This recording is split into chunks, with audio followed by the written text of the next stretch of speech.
E em quinto lugar, não abra mão da palavra de Deus. É a quinta atitude de Isaías, que está no versículo 9 até o 13, mas está projetado só o 9. Podemos ler? 1, 2, 3.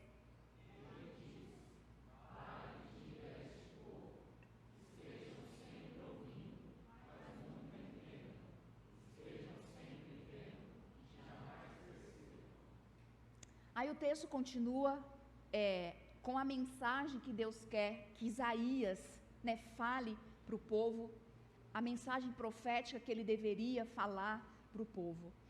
Então, no dia da crise, no dia da dificuldade, que a gente não venha abrir mão da palavra de Deus, porque muitas vezes, quando passamos por lutas e por dificuldades, a gente questiona Deus: por que isso? Por que está acontecendo comigo?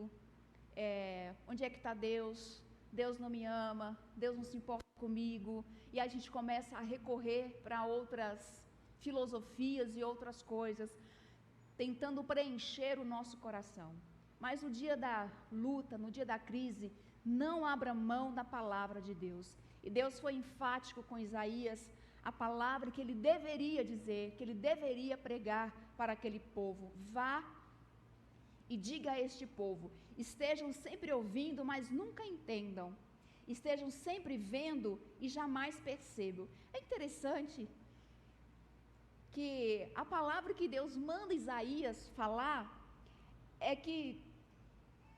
mais ou menos assim: Isaías, vai lá e fala para o povo que eles vão ser um bando de tontão, um bando de bobo, eles vão ver, mas não vão entender nada, eles vão ver tudo, mas não vão perceber nada, eles vão ficar assim, meio abobalhado. Essa palavra, porque ele está dizendo, sempre ouvindo, mas nunca entendendo. Ouve, escuta, mas não entende. Vê, mas não percebem. Então eles vão ser um bando de tonto, de bobo, porque eles vão ouvir, eles vão ver, mas eles não vão entender nada. E essa deveria ser a mensagem de Isaías. Aí, Isaías poderia falar assim: Senhor, mas se eles não vão entender nada, para que eu vou pregar? Se isso não vai fazer diferença na vida deles, se isso não vai trazer restauração e mudança na vida deles, para que eu vou falar, Senhor? Para que eu vou enfrentar toda uma situação, vou enfrentar oposição? Então não precisa. Isaías, ele não questionou, ele só obedeceu, ele só foi, ele não abriu mão. Ele sabia que o que ele ia falar, ninguém ia dar ouvido para ele. Ele sabia que o que ele ia dizer, ninguém ia dar atenção para ele, mas ainda assim ele foi. Ele enfrentou um povo duro, um povo desobediente, um povo que não queria compromisso com a palavra de Deus, mas ele falou. Porque quando nós temos encontro com Deus, no meio da crise, nós não negociamos a palavra de Deus. Nós não negociamos a mensagem que Deus coloca no nosso coração e que está em nossas mãos, que é a sua palavra, que ela é imutável. Então, no dia da crise, não se corrompa, não vá procurar coisas fáceis, discursos mais bonitos, discursos mais fáceis de serem ouvidos. Não recorra para a zona de conforto, para palavras boazinhas, suaves. Sabe que a palavra de Deus, ela precisa causar desconforto, incômodo na nossa vida. Quando Jesus pregava, isso causava desconforto nas pessoas. Isso causava desconforto, tanto que muitos questionavam, muitos queriam apedrejá-lo, muitos queriam agarrá-lo e prendê-lo, porque a palavra de Deus causava desconforto em seus corações. Mas a palavra de Deus, quando ela causa desconforto, quando ela causa esse incômodo e a gente entende, a gente se permite ser transformado, ser mudado por Deus. Então nós não devemos abrir mão da palavra de Deus no dia da crise. Não corra o risco de perder a sua fé por conta de uma luta e de uma dificuldade. Eu não projetei esse texto, mas eu quero que você abra sua Bíblia em Jó, para a gente encerrar. Jó 2, versículo 9 e versículo 10.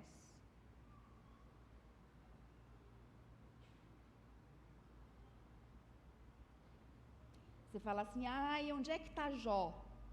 Está na Bíblia, viu? Pode procurar aí que você acha. Jó 2, versículo 9 e versículo 10. Então a gente sabe que Jó, né? Quem não sabe, Jó foi uma pessoa que sofreu muito, perdeu tudo que tinha, perdeu seus filhos, e aí ele se vê numa condição também de enfermidade. E aí, versículo 9, não, peraí, versículo 8. Então Jó apanhou um caco de louça e com ele se raspava, sentado entre as cinzas, porque ele ficou com muitas feridas, né, todo cheio de hematomas, e aquilo coçava, que a sua unha não era suficiente de sanar a coceira. Ele pegava cacos e ele começava a raspar e a se coçar. E aí, ao ver essa situação, veja que está no versículo 9, a mulher de Jó disse assim, você ainda mantém a sua integridade? Amaldiçoe a Deus e morra. Em outras palavras, ela disse assim, você está passando por essa luta, por essa dificuldade, você ainda serve esse Deus, que diz que é todo poderoso, que diz que é o Deus que cura, que é o Deus que ressuscita, que é o Deus que restitui, e você ainda serve a esse Deus nessa condição que você está? E aí, qual que é a resposta de Jó? No versículo 10, ele diz assim, você fala como uma louca, como uma insensata, aceitaremos o bem dado por Deus e não o mal? Então Jó, em tudo isso Jó não pecou com os seus lábios. Mesmo estando na cinza, a única coisa que restou para Jó foi a cinza. Ali ele não abriu mão da sua fé em Deus. Ele não abriu mão da palavra de Deus.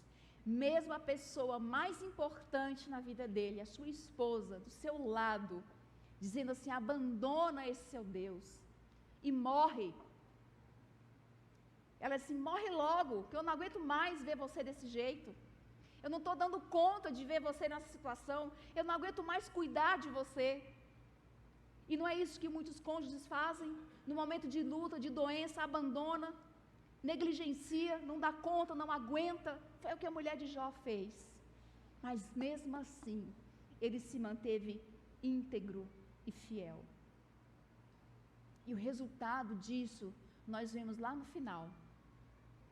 Eu não vou dar spoiler, se você não sabe, convido você a ler durante a semana o livro de Jó a partir do capítulo 41. E você vai ver o resultado da fé e da integridade de Jó, da fidelidade dele em Deus, o que Deus fez na vida dele. Então, no dia da crise, da dificuldade, não abra mão da sua fé, não abra mão, não negocie a palavra de Deus, e Ele vai te honrar, e Ele vai te sustentar, e Ele vai te exaltar. Amém? Que você guarde essa palavra no seu coração. Eu sei que nós temos passado por momentos difíceis na nossa vida, nós temos passado por lutas, por dificuldades, mas no dia da luta, da dificuldade, corra para Deus. Corre para a presença de Deus, porque não há outro lugar melhor de ser restaurado, de ser tocado. Reconheça como é que você está, como é que está a sua condição, mas ela não é problema para Deus, porque Deus perdoa, Deus restaura, Deus renova, Deus transforma, e Deus também nesse momento Ele está falando conosco, e que você ouça a voz de Deus, o chamado que Deus está fazendo para você no momento dessa luta, no momento dessa dificuldade, e diga, eis-me aqui, Senhor, eis-me aqui, e guarde essa palavra, e fique com ela, porque Deus, nosso Senhor Jesus Cristo, diz que aquele que perseverar até o fim, receberá a coroa, vai receber a glória, o galardão, né? E tem promessas para aquele que perseverar até o fim. Amém? Convido você a se colocar em pé. E nós vamos orar. Só podemos cantar juntos essa canção, Sou um Milagre. Eu gosto dessa canção que ela diz: aquilo que parecia ser minha morte, Jesus mudou a minha sorte. Aquilo que parecia impossível, o Senhor fez a obra na minha vida. Se você está passando por momentos difíceis, por lutas e por dificuldades, está aqui a atitude de Jó, a atitude de Isaías, que nós podemos ter como base, porque está na palavra de Deus. Nós podemos aprender com ele e também deixar que isso venha mexer conosco. Amém?